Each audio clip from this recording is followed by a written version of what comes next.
Ate Royce. Toyota Vios, wala ng prion. Ngayon ang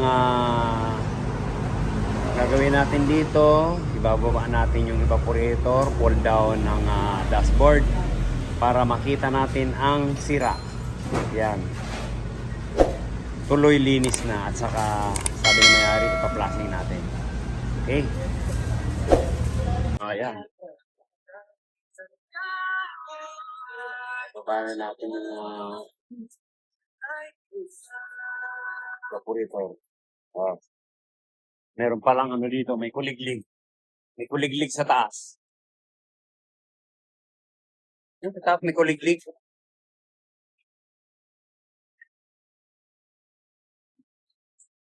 May condenser yan, baba na yan. Para maligpis din na maigi yan. Pag ano may sira, yan kailangan makita natin yan. Isa-isayin natin, unahin muna natin yung evaporator para ligpis natin.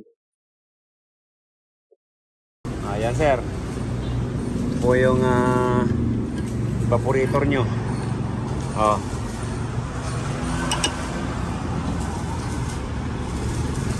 Kahit alaga po natin sa cabin filter, yan talagang yan. Yan yung dumi.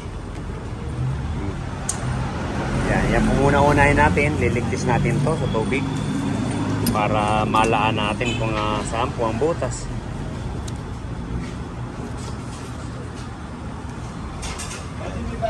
Alisin mo muna yung expansion valve. Okay, yan.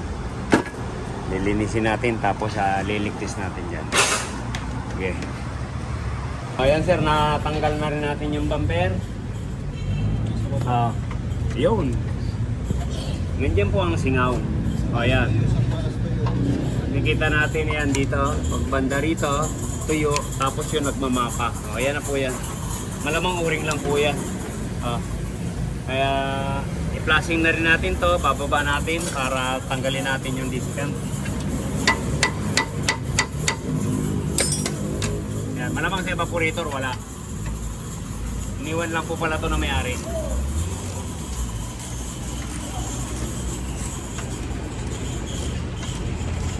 Niligtis po natin 215. Ayan po. Wala nga po rito. Ayan na po yun. Ayan, karamihan po dito yung mga sasakyan, mga iniiwan lang. Pero talagang kailangan mahanap natin ang butas. Gaya nito, wala naman dyan. Yun na po yung sa condenser. Tapos flashing na lang natin to para maalis yung mga langis-langis dyan na natira. At saka para bumalik yung dating lamig niya nung original. Okay? Ayan sir, nilinis na rin natin yung radiator para mas maginawa ang makina.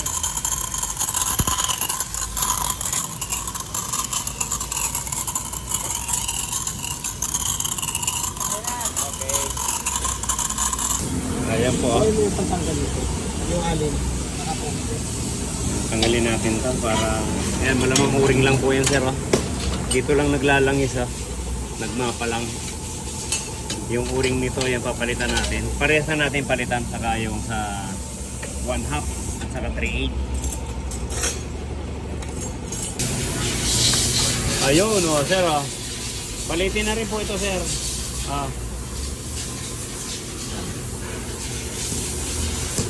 Parang labas sa tide po ipapalit natin dyan. Napakaputi. Ayan, dumi po yan. Para maging safety po yung compressor natin. Kaya palitan na natin yan. Ayan sir Cobra. Cobrang tilaw po ang lumabas. Ayan na po yung langis.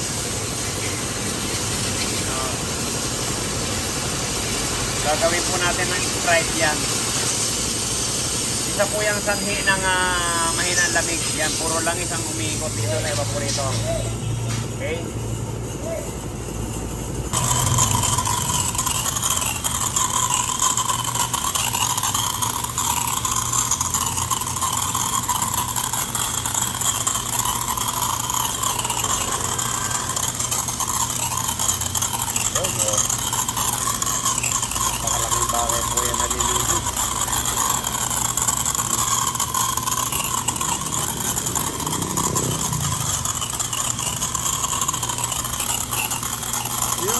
po sa Toyota Vios at saka yung Mirage.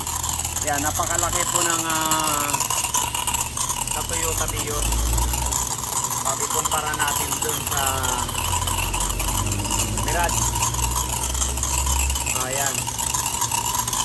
Mahina po ang lamig, may ibang problema yan. Kasi may nagtatanong sa atin magkano raw ang laki o pa-convert sa Vios. Kaya sabi ko na napakalaking ay ng ng condenser niya. Kaya yan Yan po yung pag-klase natin. Talagang kristal yan. So, dapat ganyan din ang kalalabasan pag natapos. Yan po, pangatlo. Kaya medyo malinaw na. Yan po yung una.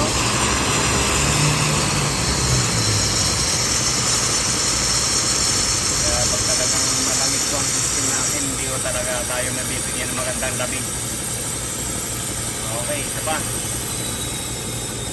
Malamang sa pang-apat, okay na yan.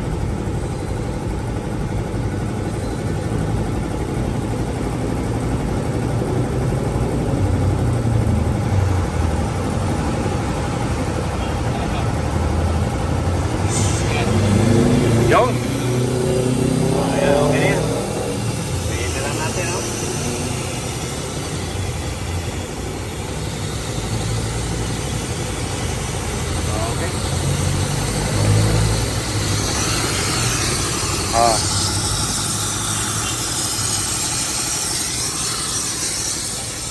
Napakalaking bagay po pag plastic natin.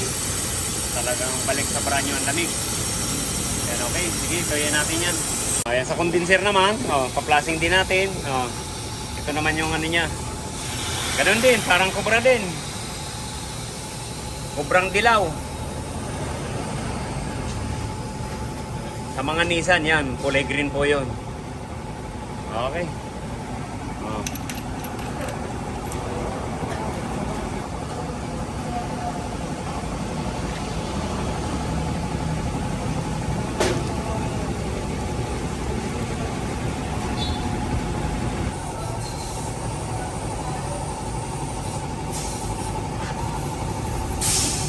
Yan, pag nagpa-flashing po tayo, ginagamitan po natin yan ng manifold gauge para hindi natin, para sigurado tayo tansyado natin yung lakas ng hangin. Ayan. Dalawang pasada pa lang, malinaw na. Ayan, mga tatlo. Yung evaporator, 4 na pasada. Pero ito, dalawa pa lang, malinaw na.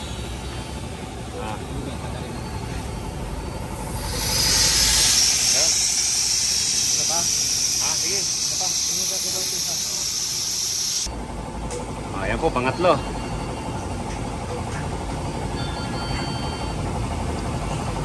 Tatlong pasada lang. Malinaw na yan. Yung mga pang-flashing po natin, mga improvised lang po yan. Halos mga 25 years na po yan ang edad niyan. Ayun, napakalinaw. Parang Hinebra. Sige.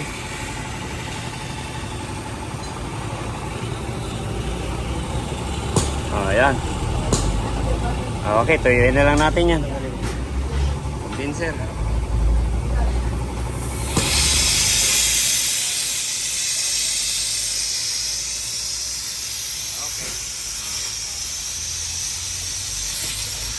Alindog ang lamig niyan. Ito po yung pinagplasingan natin. Evaporator at saka condenser. Ayan. Pero mas malangis po yung evaporator. Kaysa sa condenser kasi may disikan po yan. Ayan. Okay.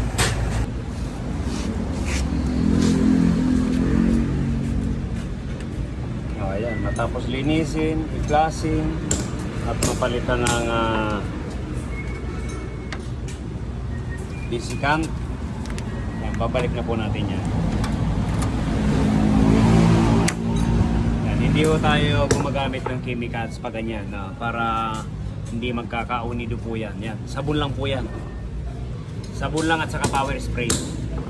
Kasi pag ginamitan natin yan ng chemicals yan, mga ilang buwan lang, odas na yan. Basta maalis ang dumi, kahit medyo may timitim yan, okay lang. At least na nalinisan. Huwag na natin hangarin na pumuti pa. Dahil may epekto po yan dyan sa aluminum. Ayan po nabalik na yung evaporator.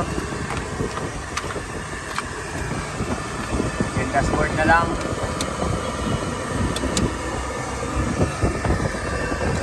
Ayong radyo.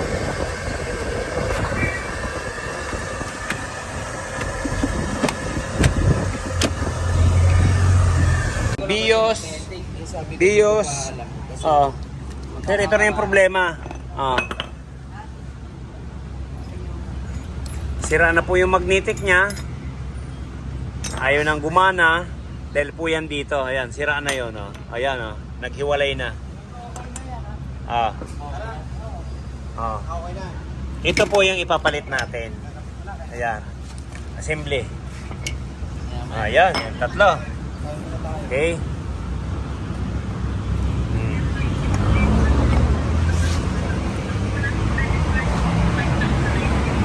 Isa po, tapos na. Ito, tapos na rin. Cleaning, flushing. Yan. Nagpalit lang po tayo ng o-ring doon sa baba. Condenser.